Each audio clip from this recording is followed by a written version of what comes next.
I'm Dr. Sam Rhee, host of the Med Disaster Podcast, and in today's episode, we have a case that reads like a plot from a dark comedy, except it's entirely true. It involves a famous comedian, a life-threatening heart condition, and a shocking surgical mistake. This is the story of how Saturday Night alum Dana Carvey underwent heart bypass surgery for a blocked artery, only to discover afterward that the surgeon had bypassed the wrong artery. It sounds unbelievable, almost like the punchline to a joke. The surgeon operated on the wrong artery. But for Dana Carvey, this was no laughing matter. How could a mix-up occur in a modern operating room? What cascade of errors and oversights led to this outcome? And what happened in the aftermath for the patient, the surgeon, and the healthcare system? In this episode, we'll delve into the full story of this extraordinary case. We'll explore Carvey's heart disease journey, the rationale for his bypass surgery, and the breakdowns in procedure and communication that allowed a critical mistake to slip through. Along the way, we'll hear in Carvey's own words how he coped with the ordeal, and we'll also comment on the surgical protocols and safety practices relevant to this case. And finally, we'll discuss the malpractice lawsuit, the hospital's response, and the lessons this case imparted. Lessons about surgical teamwork, patient autonomy, and preventing errors. The comedian with a heavy heart, Dana Carvey's cardiac history.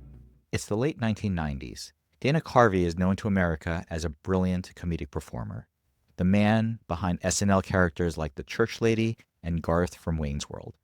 Off-screen, however, Carvey is facing a very unfunny health crisis.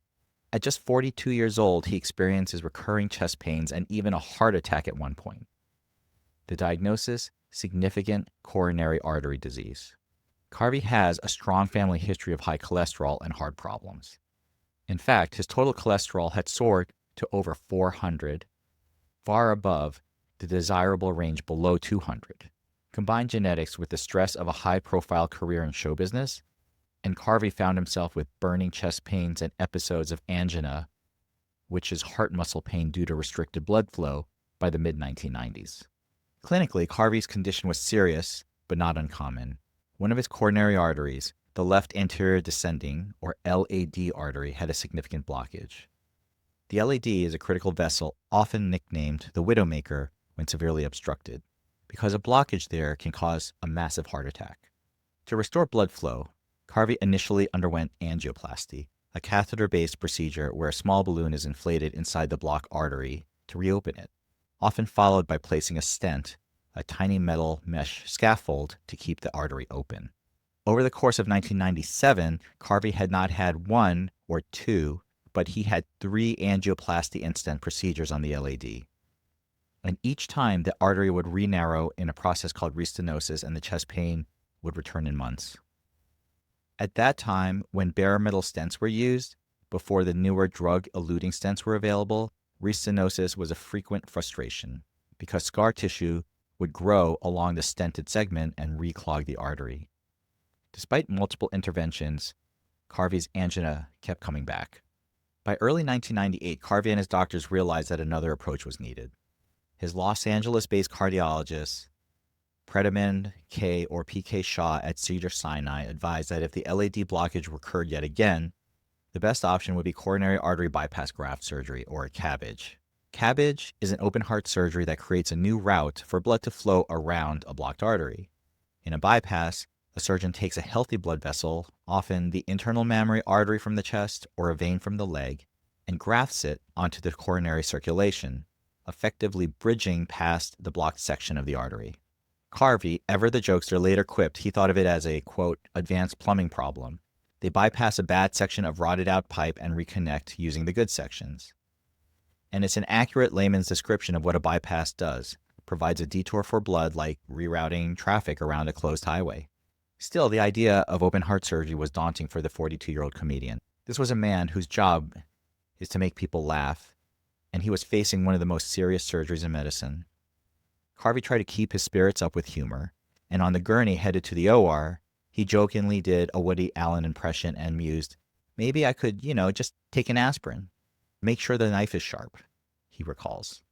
But behind the jokes was very real apprehension. As he testified later, he told himself, quote, "Let's bite the bullet and do this horrific open heart surgery thing so I can get on with my life and my career."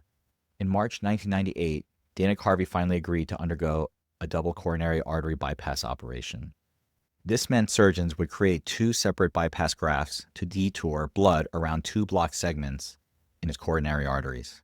Carvey's primary issue was the LAD lesion, but since he had another significant blockage in a different artery, there was a need for a second bypass graft.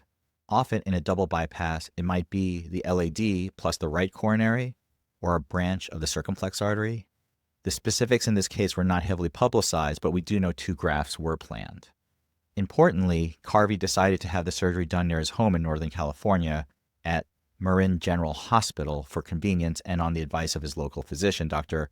Elias Hanna, a veteran cardiac surgeon from the San Francisco Bay Area, who would be performing the operation. Carvey's trusted cardiologist, Dr. P.K. Shah, had urged him to consider coming to Los Angeles for the surgery, even suggesting a private plane trip, but Carvey's local doctors felt it was safer not to fly given his condition. And in the end, Carvey chose the surgeon and hospital closer to home. It was a choice he hoped would make a scary process a little bit easier, but little did anyone know how critical that choice and what followed would become. Before we move on, let's touch on the standard precautions and planning that go into a coronary bypass surgery. By the late 1990s, CABG was a routine procedure in terms of frequency. Tens of thousands are done every year, but it's never minor. The surgical team normally conducts extensive preoperative imaging studies to map out the patient's coronary anatomy. Coronary angiography, an X-ray movie of the heart's arteries using injected dye, is the gold standard for pinpointing blockages. Carvey had multiple angiograms during his treatment, one with each angioplasty and another in preparation for surgery, so by the time of the bypass, the surgical team had known exactly which artery segments were diseased and needed bypassing. Typically, the cardiologist angiography report guides the surgeon. For example, 90% proximal LAD stenosis would indicate the LAD near the origin is severely narrowed, so a graft from the aorta or internal mammary artery should be attached to the LAD beyond that blockage. Surgeons will often mark or make mental notes of these target sites, but unlike a surgery on a limb, you literally can't mark an artery on a heart surface beforehand. It requires intraoperative identification. Surgeons rely on the anatomical landmarks of the heart, the preoperative imaging, and sometimes palpation or touching the coronary arteries where you feel for pulses or the hardness of a blockage to locate the correct spot to attach the graft. In Carvey's case, Dr. Hanna had performed tens of thousands of bypass operations in his career, and by all accounts, this should have been a routine double bypass for an experienced surgeon. On the day of the procedure, Carvey was prepped, anesthetized, and put on cardiopulmonary bypass, which is the heart-lung machine, as a standard for traditional CABG surgery. Dr. Hanna harvested the left internal mammary artery, known as the lima, from inside Carvey's chest wall, and this artery is a common graft choice, especially for the LAD, because it has excellent long-term patency. He also likely took a segment of saphenous vein from Carvey's leg for the second graft. Then, with Carvey's heart temporarily stopped and the blood circulation maintained by the machine, the surgeon began attaching the grafts to bypass the clogged vessels. What should have happened is that one end of the lima graft would be sewn into the LAD just beyond the blockage, effectively providing a new route for the blood from the subclavian artery via the lima into the LAD past the obstruction. The other graft, the saphenous vein, would be attached to whatever artery needed bypass, for example, the right coronary artery if it was part of the plan, and the key is identifying the correct target artery on the surface of the heart. The LAD runs down the front of the heart, usually fairly prominent, with diagonal branches coming off at angles. Sometimes, however, patients do have anatomic quirks. An artery might be buried within the heart muscle, called an intramyocardial course, instead of running on the surface where it's easily seen. According to Dr. Hanna's defense later, Dana Carvey had unusual anatomy, where the artery was embedded in the heart muscle and not easily visible. In other words, the surgeon claimed that Carvey's LAD was hidden from view, making it hard to be sure where to attach the graft. Whether the anatomy was truly unusual became a point of contention, and we'll explore that later, but in the OR, Dr. Hanna proceeded as best as he could. He attached the lima graft to what he believed was the correct artery, and after completing the two grafts, Carvey was taken off the heart-lung machine, his heart resumed beating, and the chest was closed up. The immediate postoperative course appeared uneventful. The surgical team likely believed the bypass was successful. Carvey was extubated, which means being taken off the ventilator, being moved to the ICU, and then recovering on the cardiac step-down unit for several days. Within a week, he was discharged home from the hospital, hopeful that his heart woes were finally behind him. At first, all signs were positive. The relief and happiness Carvey felt after surviving open-heart surgery was immense. I was euphoric when I went home, believing that the potentially life-threatening blockage was finally cleared, Carvey later said. For a brief time, it seemed like a happy ending. The famous funny man had faced down heart disease with a quadruple dose of courage and humor, and now he could get back to life and laughter. Unfortunately, within weeks, Dana Carvey realized something was very wrong. Deja vu, the same chest pain returns. Imagine surviving a major surgery and thinking you're cured, only to have the original symptoms come creeping back. That's exactly what happened. Not long after the bypass, Carvey started feeling that familiar burning chest pain again when he had exerted himself. Walking up hills or climbing stairs triggered the ache just as it did before. At first, this might have been attributed to postoperative healing. It's true that after a bypass, patients can have chest discomfort from the sternotomy, which is the chest bone incision, and from the heart regaining normal function. Dr. Hanna reportedly assured Carvey that his pain was just a normal postoperative effect of the surgery, nothing to worry about. And for a short time, Carvey tried to believe that. But as the weeks went by, the chest pain did not improve. In fact, it persisted alarmingly like the angina he had before surgery. Carvey knew his body, and he grew concerned that we were back to square one again, as he later described it. 2 months post-op, in May of 1998, he decided to seek a second opinion. He contacted his LA cardiologist, Dr. Shaw, and his colleagues, who arranged for diagnostic tests to investigate why Carvey was still having angina. They wasted no time in performing a follow-up angiogram. And what that angiogram revealed was jaw-dropping. The critical blockage in Carvey's coronary artery had never been bypassed at all. One of the new grafts, specifically the internal mammary artery graft, was attached to the wrong artery, meaning it was delivering blood to a vessel that did not even need it, while the truly blocked artery, the LAD, remained clogged and uncorrected. In surgical terms, Dr. Hanna had connected the healthy graft to a healthy diagonal branch instead of to the actually diseased LAD. The bypass had bypassed nothing, and Carvey's main coronary artery blockage was still there, festering like a ticking time bomb. The news was almost too absurd to believe. Upon hearing the results, Carvey initially thought there must have been some mistake or even a dark joke. They bypassed the wrong artery, the diagnosing cardiologist, Dr. Neil Eigler, told him bluntly. Carvey, known for his comic skepticism, recalls replying, "You're hilarious, but let me be the comedian. Seriously, doctor, what happened?" And the doctor repeated gravely, "They bypassed the wrong artery." There was no misunderstanding. It was literally that straightforward and that horrifying. Carvey was stunned. "I remember just lying in my bed, just sobbing," he later told a courtroom.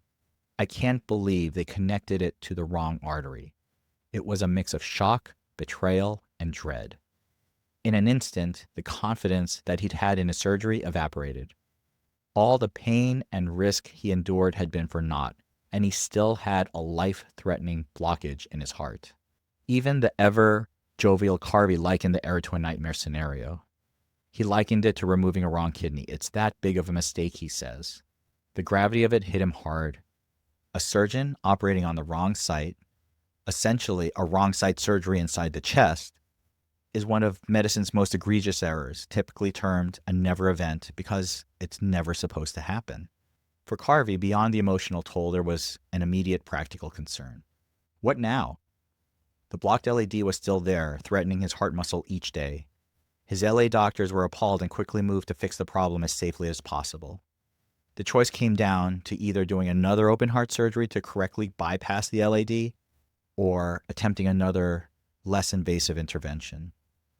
Understandably, Carvey was absolutely terrified at the thought of undergoing another open heart surgery so soon.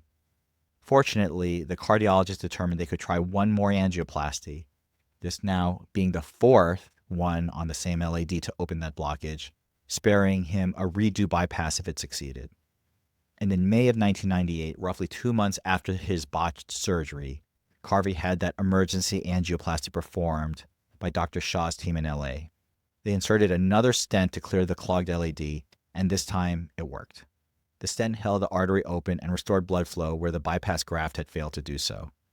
And in fact, that final stent has kept that LAD open for over 15 years now without further issue. It's important to highlight how fortunate Carvey was in this misfortune. Despite months of inadequate blood flow before and after the surgery, his heart muscle never suffered a major infarction or heart attack or permanent damage. Dana was very fortunate despite all he had gone through, Dr. Shaw noted, adding that Carvey had absolutely no damage to the heart muscle itself and that he could return to full activity after recovery. This outcome is far better than many in similar circumstances, and some patients might have had a heart attack during the interim or deteriorated rapidly. Carvey's own quip was now he could do anything he wishes except eat double cheeseburgers with mayonnaise, poking fun at the lifestyle changes that come with being a cardiac patient. Still, at that time, Carvey faced a long road of recovery ahead. After the emergency angioplasty, he had to convalesce for another 6 months to regain his strength. Initially only able to work a few days doing stand-up and forced to cancel or turn down a string of professional engagements. By his own estimate, Carvey lost nearly $7 million in income due to the prolonged illness and recovery. This included missed opportunities like TV shows, commercials, and a gig on Hollywood Squares. Financial loss aside, the psychological impact was profound. Carvey said he often worried about his family and whether he'd be around to them. It's a heavy burden that no patient should have to bear, and it was caused not by bad luck or a rare complication, but by human error in an operating room. How could this happen? Dissecting the surgical error. At this point, you might be asking, how on earth does a surgeon bypass the wrong artery? It isn't a mix-up, say, of operating on the wrong limb where maybe a marking was missed. This is deep inside the heart, presumably under direct visualization. The answer lies in a combination of anatomical anomaly, intraoperative confusion, and a breakdown in the usual verification process. Let's break down the factors that contributed to this mistake. Number 1, unusual coronary anatomy. Dr. Hanna's defense hinged on the claim that Carvey's LAD had an atypical location. Specifically, it was running within the heart muscle rather than on the surface where it's normally visible. This could indeed make the LAD harder to identify during surgery, although this could indeed make the LAD harder to identify during surgery. Additionally, Carvey's LAD apparently gave off a diagonal branch near the area of the blockage, and the surgeon mistakenly attached the Lima graft to the diagonal branch instead of the LAD itself. In Carvey's case, that diagonal branch or side road was healthy and didn't need the bypass. The main highway, the LAD, was the one clogged and in need of grafting.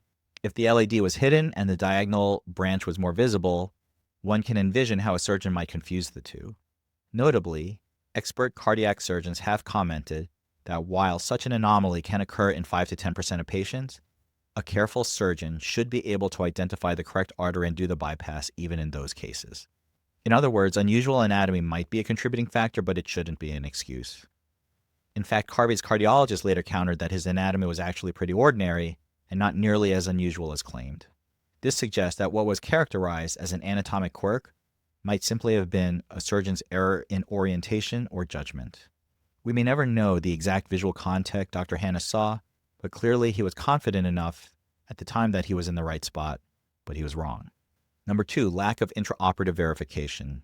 In 1998, it was not routine for surgeons to perform an on-table angiogram or advanced imaging to verify that the grafts were placed correctly before closing up the chest. The standard practice was, and still often is, to rely on visual confirmation and experience. If a graft has a good pulse and its bleeding is controlled, the surgeon assumes it's in the right place and functioning. Today, some centers do use techniques such as intraoperative flow measurements or fluorescent angiography to double-check graft patency and location before finishing the surgery.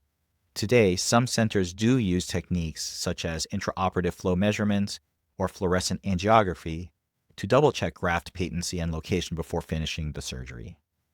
These tools, for example, injecting a dye and using an infrared camera to see blood flow through the grafts, can sometimes catch a mistake, such as a misattached graft. Had such technology or techniques been used in Carvey's case, the team might have noticed that blood flow was going to a region of the heart that had already had good flow, while the LAD remained unperfused. But back then, such checks were uncommon, and instead, the first sign of problems were the postoperative symptoms. Number 3, communication and team dynamics. A surgical mishap of this magnitude often indicates a breakdown in usual team communication or protocols. In the operating room, ideally there's a culture where any team member, a nurse, a surgical assistant, and an anesthesiologist can speak up if something seems amiss. However, identifying the correct coronary artery is a task that really falls to the lead surgeon's judgment and skill. Junior staff and nurses wouldn't necessarily know if the wrong artery was being grafted because it's a very technical distinction. Here, the only person with the knowledge and vantage point to recognize the mix-up in real time was Dr. Hanna himself. We don't know if he had any moment of doubt or confusion during the bypass, and it's possible he only realized the error when confronted later, or perhaps he never realized it until the angiogram by others revealed it. What we do know is that after the surgery, when Carvey reported ongoing pain, the surgeon attributed it to normal healing rather than investigating further. And this is a subtle but important point. Listening to the patient and taking their concerns seriously is a form of communication that can catch problems. If a patient continues to have ongoing angina-like pain after a bypass, a reasonable step might be to do tests such as a stress test or angiogram to ensure the grafts are open. Dr. Hanna's continued reassurance delayed the discovery, and it was only Carvey's persistence in seeking a second opinion that ultimately brought the truth to light. Number 4, system-level protocols. In terms of systemic safeguards, this case happened before a major shift in patient safety practices. In 1999, the Institute of Medicine's landmark report To Err is Human was published, highlighting that tens of thousands of Americans die from medical errors each year. And in the early 2000s, hospitals and regulators began instituting universal protocol for surgery, including the now standard timeout before incision to verify a correct patient procedure and site. In this particular procedure, everyone would know what the correct procedure was, a double cabbage, and so a timeout would have confirmed that plan but would not have prevented an error in executing that plan. However, one possible system improvement would have been better preoperative documentation of unusual anatomy. If the preoperative angiogram suggested the LAD was intramuscular or hard to see, that could have been clearly communicated to the surgeon and even noted on the surgical plan, so extra care, such as using an intraoperative ultrasound, probe, or dye test, could have been taken. Another systemic approach is encouraging surgeons, no matter how experienced, to take a brief pause if the anatomy isn't matching expectation and even consult a colleague intraoperatively. We don't know if Dr. Hanna considered the anatomy unusual during the operation or if he was struggling, and if so, he might have felt pressure to complete the case himself. Surgeon psychology, pride, confidence, reluctance to admit uncertainty, can sometimes unfortunately play a role in errors. Now, one might argue Dr. Hanna was extremely experienced and he did not intend to harm, clearly.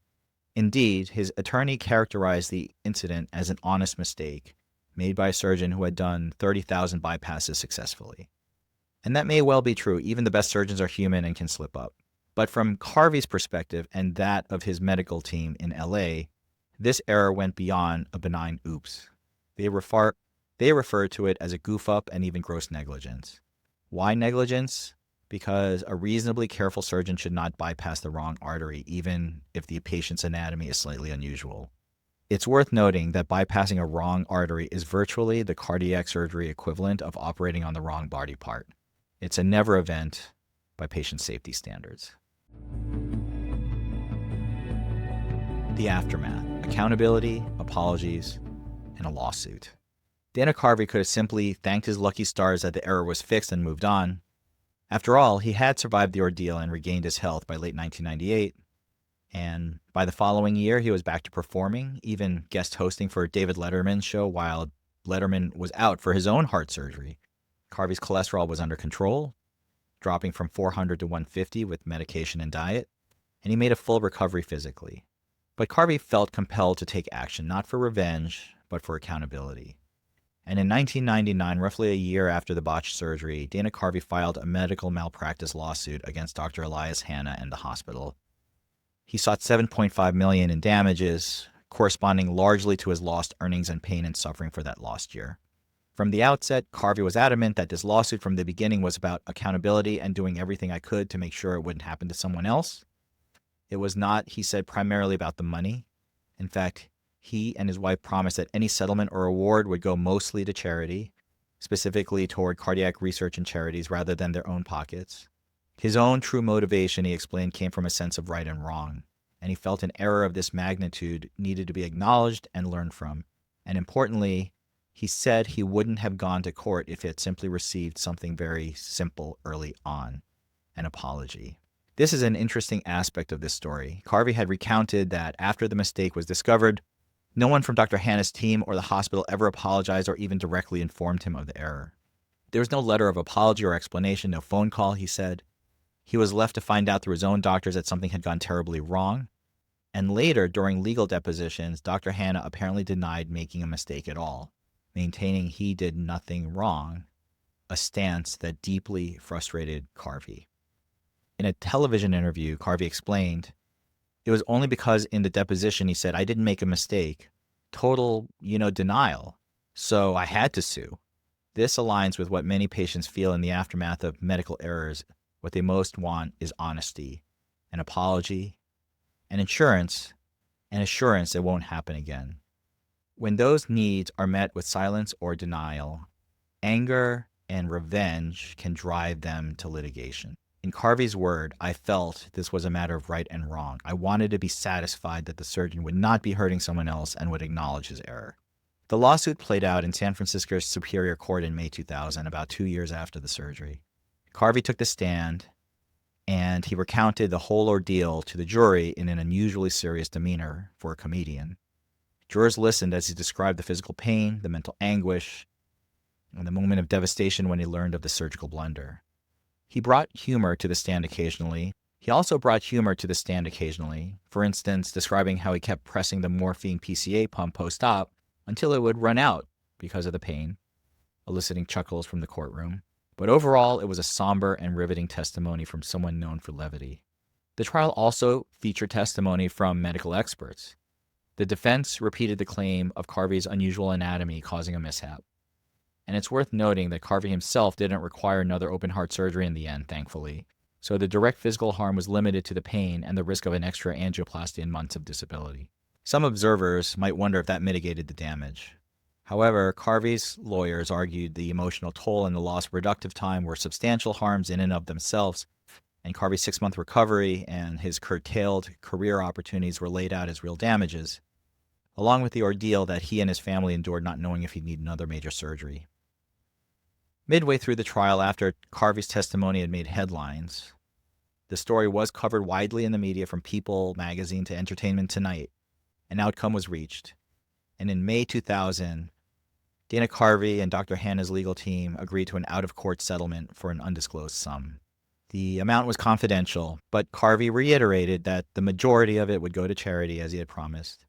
In a statement after settling, Carvey expressed that he and his wife were very satisfied with the outcome and bringing resolution to the case, and he emphasized again that his aim was to ensure something positive came from the incident. Primarily, steps would be taken so a mistake like this would not happen to someone else. Dr. Hanna, for his part, never publicly admitted fault, as far as records show, and the hospital, Marin General, did not issue any public grant statements beyond the defense that had been presented.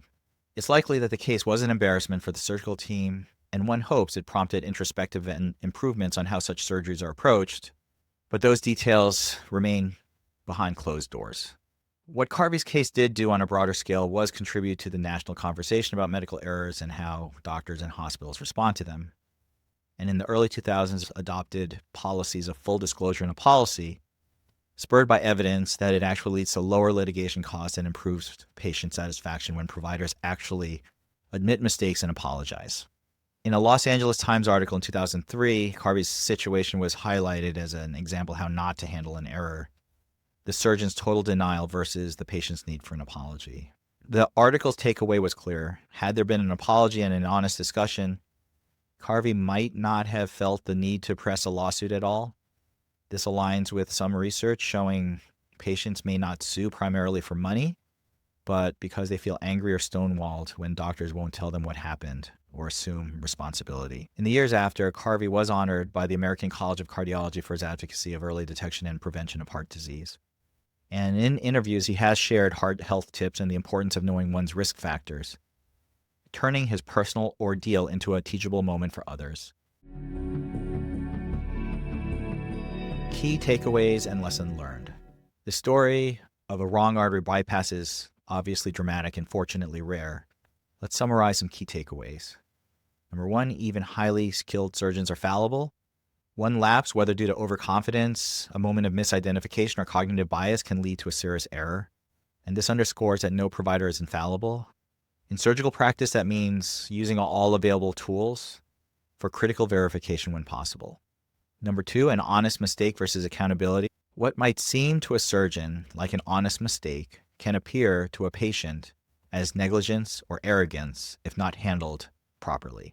In Carvey's case, the initial refusal to acknowledge a mistake compounded Carvey's distress and virtually invited legal action. As one analysis put it, patients generally seek three things after an error: explanation, apology, and assurance. Healthcare providers and systems must strive to deliver those. Dana Carvey's ordeal was a convergence of high-stakes medicine and human error, experienced by a man more accustomed to making jokes than being the subject of an ICU scene. And it highlights that in healthcare, even one misstep on a single case can reverberate through a patient's life, a provider's career, and even the media landscape, potentially catalyzing change. Today, Carvey is healthy and back to comedy, and Dr. Hannah continues practicing with, one hopes, a lesson indelibly learned. And the case reminds us that behind every medical error statistic is a real person, and that by examining these mistakes openly, we can find ways to improve. Surgical safety, like comedy, often relies on timing, teamwork, and not missing the cues. The stakes, however, are life and death and not laughs. Thank you for listening to this episode of the Med Disaster Podcast. I'm Dr. Sam Rhee, and we'd like to hear from you. Please reach out on Instagram at med.disaster or sign up for more exclusive free content at www.meddisaster.com. Until our next episode, please stay vigilant and stay compassionate.